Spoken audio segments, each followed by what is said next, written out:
Sir నమస్తే sir. నమస్తే. మీకు అందరికీ చాలామందికి తెలిసి ఉంటుంది, పిల్లల్లో చాలామంది ఫిజిక్స్ అంటే ఫోబియా ఉంటుంది.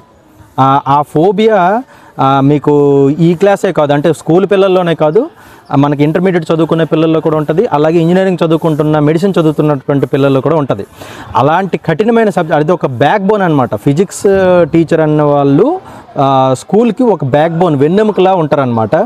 సో అలాంటి వ్యక్తి మనకి ఇక్కడ గోవిందరావు గారు ఉన్నారు, మన జడ్పీహెచ్ స్కూల్ కొత్తపల్లి జిల్లా పరిషత్ ఉన్నత పాఠశాలలో ఆయన బోధిస్తూ ఉన్నారు 2 సంవత్సరాల నుంచి. ఆయన గురించి ఏంటి, ఈ ఫిజిక్స్ని టీచ్ చేయడంలో ఏ మెథడాలజీస్ వాడుతున్నారు, ఎందుకంటే దాన్ని ఎంతో దినిగా చెప్తే కానీ అది పిల్లల్లోకి ఎక్కదు. దాని గురించి మీరు ఎటువంటి శ్రద్ధలు తీసుకుంటున్నారు సార్? అందులో మీకు అలాగే మీ ఇంట్రొడక్షన్, మీ ఎక్స్పీరియన్స్ ఏంటి కొంచెం క్లుప్తంగా చెప్పండి సార్. అందరికీ నమస్తే. నా పేరు ఎస్ గోవిందరావు. నేను జెడ్పీ హై స్కూల్ కొత్తపల్లిలో ఫిజికల్ సైన్స్ అసిస్టెంట్గా పనిచేస్తున్నాను. నేడు సార్ అన్నట్టుగా ఫిజికల్ సైన్స్ అనేది చాలా డిఫికల్టీ సబ్జెక్ట్గా చాలామంది భావిస్తూ ఉంటారు. కానీ నిజానికి ఏంటంటే ఫిజికల్ సైన్స్ టీచ్ చేసేటప్పుడు సాధారణంగా యాక్టివిటీ బేస్డ్గా ఎక్కువగా ఆధారపడి చేసినట్లయితే average students, below average student కూడాను కన్సర్న్ సబ్జెక్ట్ మీద బాగా అవగాహన ఉండి ఎక్కువ కాలము ఆ విషయాలు గుర్తుండే అవకాశం అనేది ఉంది.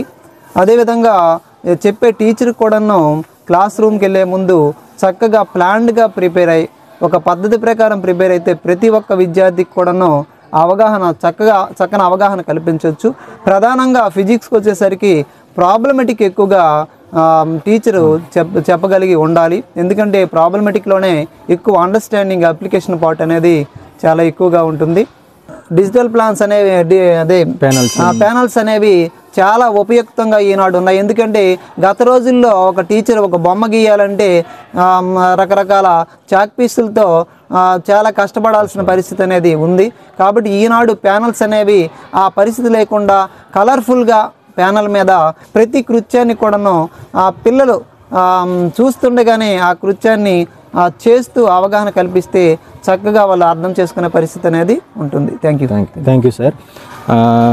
అంటే ఫిజిక్స్ ఎంత బాగా, అంటే డిజిటల్ ప్యానల్స్ తోటి, ఆ కంటెంట్స్ తోటి, కొత్త మెథడాలజీస్ తోటి జడ్పీహెచ్ స్కూల్లో అది ఇంప్లిమెంట్ చేస్తూ ఉన్నారు. దయచేసి ఇది అర్థం చేసుకోండి. కావాలిస్తే మీరు కూడా ఒకసారి వచ్చి మీ పిల్లాడిని తీసుకొని వచ్చి ఒక క్లాస్ రూమ్లో కూర్చోబెట్టండి, ఆ తర్వాతే నిర్ణయం తీసుకోండి కావాలంటే.